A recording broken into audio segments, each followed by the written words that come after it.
non-existent electron in the nucleus.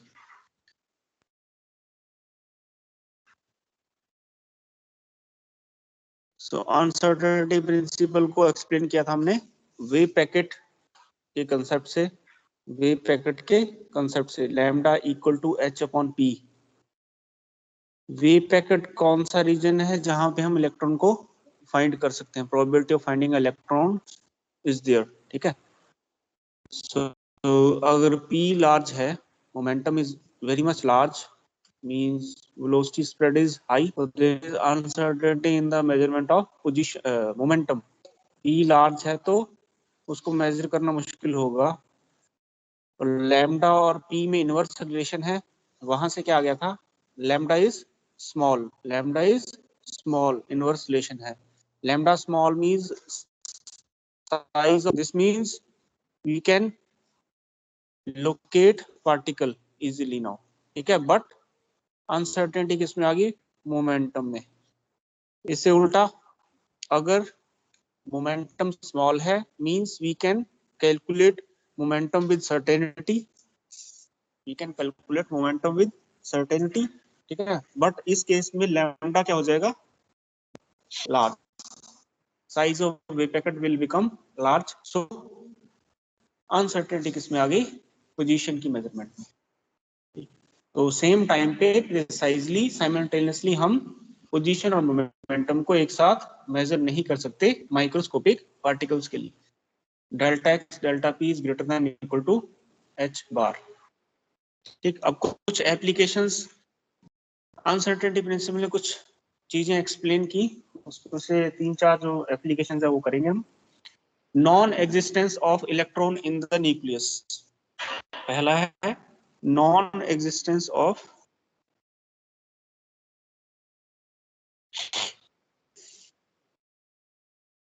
electron in the nucleus.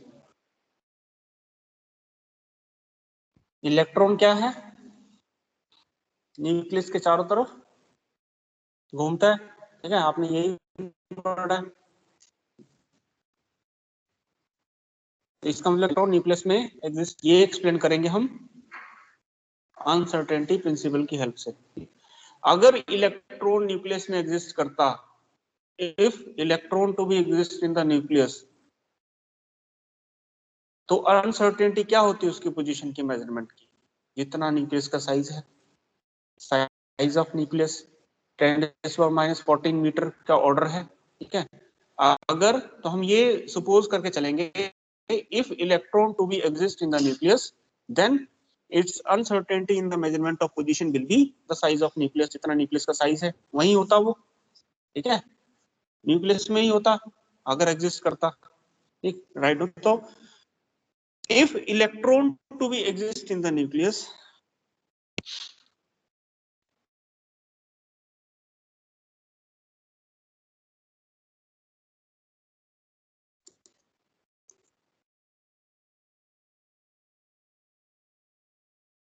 if electron to be exist in the nucleus, then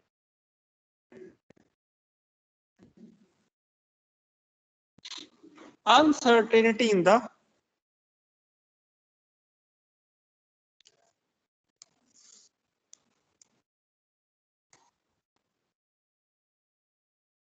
measurement of its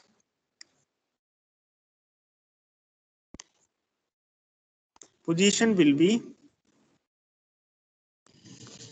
the size of the nucleus,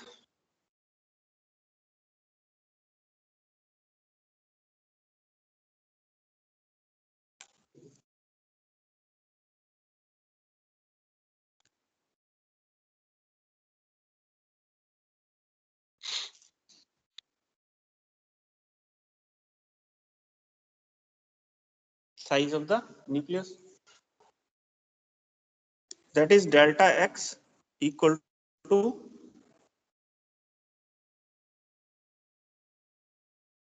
ठीक है। Now uncertainty in the measurement of momentum, Now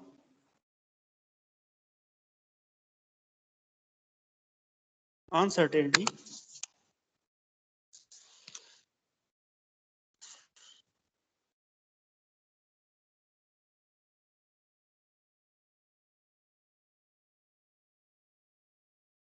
in the measurement of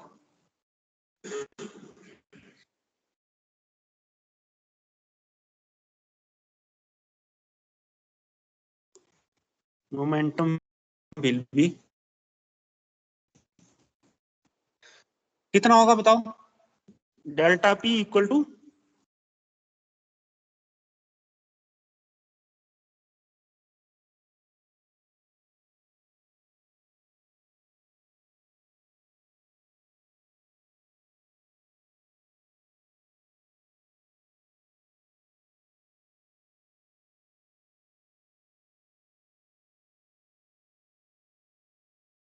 बोलो क्या लिखूं?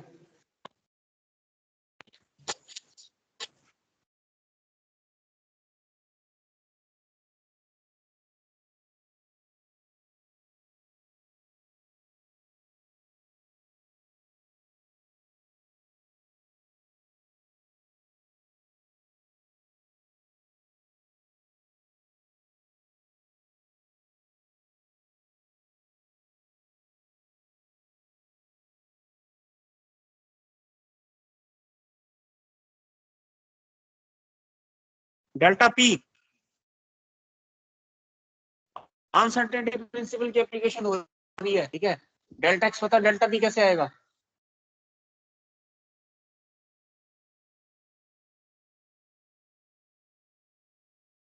Side में लिखना पड़ेगा क्या मेरे को? डेल्टा एक्स डेल्टा P, तो डेल्टा P क्या होगा? H bar upon delta x. H किसके इक्वल होता है? H upon 2 pi into delta x. अब ये वैल्यूज पुट कर देंगे, जल्दी से आंसर निकाल दो इसका। H वैल्यू 6 पॉइंट,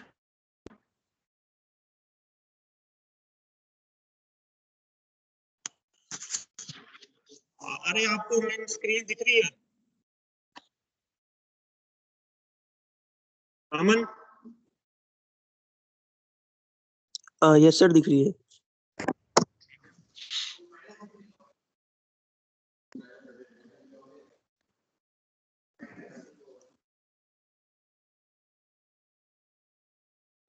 जल्दी से इसका आंसर बता दो।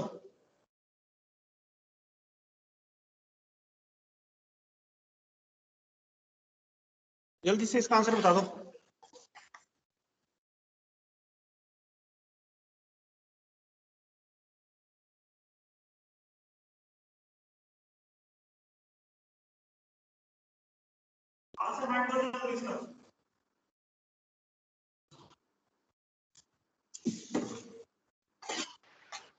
अप्रोक्सीमेट पावर क्या है की, वो बता दो सर -20, 10 की पावर -20।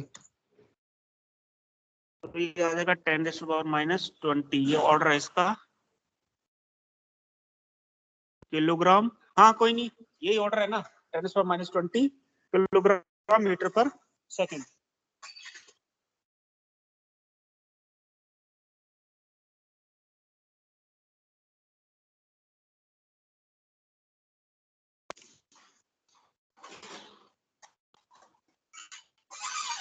ठीक है।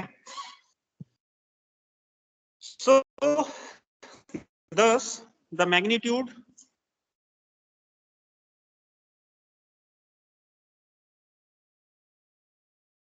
of momentum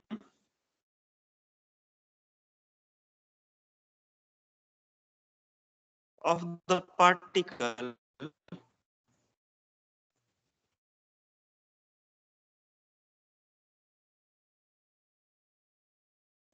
in the nucleus, ये पहले लिख दिया ना, if electron to be exist in the nucleus, ठीक है। ये चीज हमने पहले ही मान के चले हम, अगर इलेक्ट्रॉन न्यूक्लियस में है तो ये होगा, ठीक है। Thus the magnitude of momentum of particle in the nucleus must be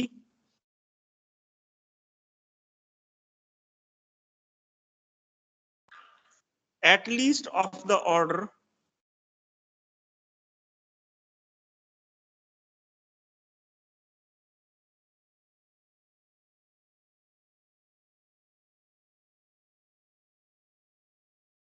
ठीक है।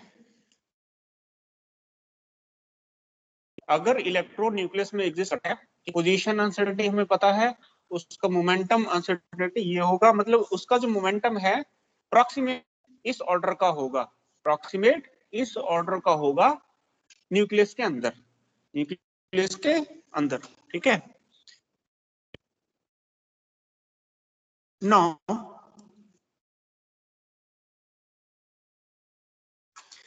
The relativistic energy of the electron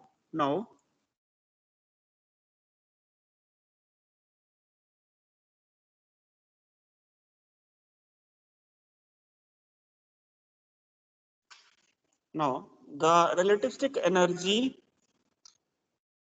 of the electron in nucleus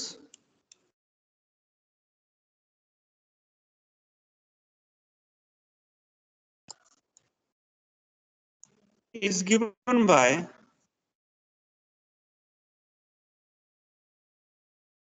relativistic energy का फॉर्मूला जब हमने group velocity equal to particle velocity prove किया था, दो particle के लिए किया था, एक नॉन रिलेटिविस्टिक पार्टिकल, एक रिलेटिविस्टिक पार्टिकल के लिए किया था।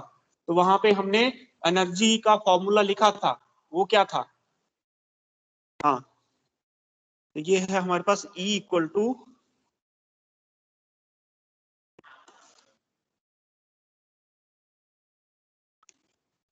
ठीक है। तो अगर इलेक्ट्रॉन न्यूक्लियस में एग्जिस्ट करता है, उसका मोमेंटम इस ऑर्डर का होगा और उसकी एनर्जी इतनी होगी, ठीक है। ये सारी वैल्यूज यहां पुट करो और फाइंड करो एनर्जी कितनी आई। अगर इलेक्ट्रॉन न्यूक्लियस में एग्जिस्ट करता है, देन ऑन बीइंग एमिट इतनी एनर्जी होनी चाहिए, बट एक्चुअल में इतनी एनर्जी, ये बहुत ज्यादा एनर्जी आ जाएगी, ठीक है। ड्यूरिंग बीटा डे के हमने चेक किया कि वहां पे 3 मेगा इलेक्ट्रॉन वोल्ट के आसपास एनर्जी आती है, बट ये बहुत ज्यादा वैल्यू आ जाएगी। तो वहां से हमें क्लियर हो जाएगा कि इलेक्ट्रॉन न्यूक्लियस में एग्जिस्ट नहीं करता। अगर कोई पार्टिकल न्यूक्लियस में एग्जिस्ट करता है इलेक्ट्रॉन, ठीक है, तो इतनी एनर्जी होनी चाहिए उसकी, ठीक है, बट इतनी नहीं होती ड्यूरिंग बीटा डे के। वो 3 मेगा इलेक्ट्रॉन के आसपास आती है, ये बहुत ज्यादा आ जाएगी। तो वहां से हमें क्लियर हो जाएगा, हम प्रूव कर देंगे कि वही है इन द न्यूक्लियस, ठीक है। ये सारे मोमेंटम की वैल्यू कितनी आई आपके पास, 10⁻⁻² square. What is the value of C? इसका भी स्क्वायर, इलेक्ट्रॉन का मास बोलो 9.1 into 10⁻⁻. हाँ जी 3 × 10⁸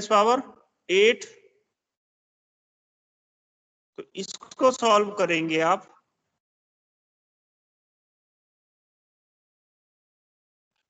मेगा इलेक्ट्रॉन वोल्ट में रिजल्ट बताओ कितना आएगा, सॉल्व करिए इसको।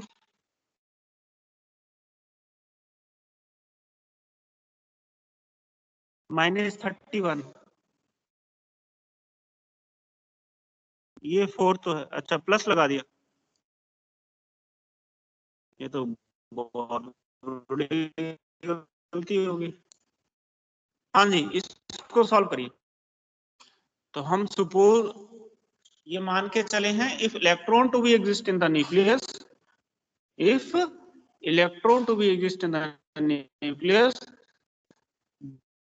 then its uncertainty in the position is nucleus का, ठीक है। वहां से आंसर कितना आ जाएगा, इसका मतलब होगा न्यूक्लियस के अंदर, ठीक है। वहां से उसकी एनर्जी ये आ जाएगी, ये एनर्जी बहुत ज्यादा आएगी, एनर्जी बहुत ज्यादा आएगी, बट हमने एक्सपेरिमेंटल जब चेक किया बीटा डे के अकॉर्डिंग, वो एनर्जी कम आती है, ठीक है, तो ये आ जाएगा आपका रिजल्ट अप्रोक्सीमेट। अगर कोई जूल में निकाल रहा है इसको तो आ जाएगा 1.6 इंटू, और ये अप्रोक्सीमेट आपको अगर सॉल्व नहीं करना है तो ये आप चीजें याद भी रख सकते हो। ठीक है, ये आपने याद रखना है कितनी है अगर आप इसको सॉल्व नहीं करते। ठीक, 10 if electron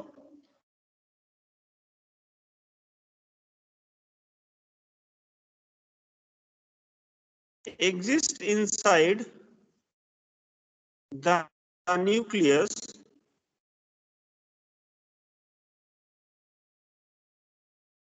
then on being emitted, the electron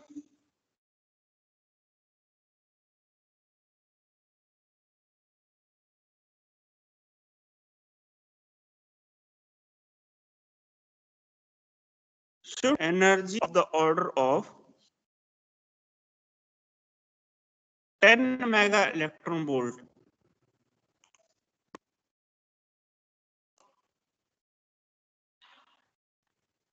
However,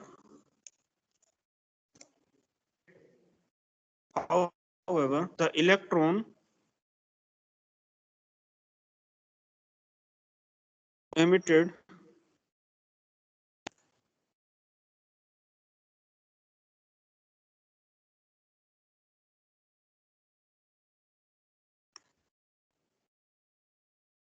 during beta decay have energies of the order of 3 mega electron volt only. Thus, electrons cannot exist in the nucleus.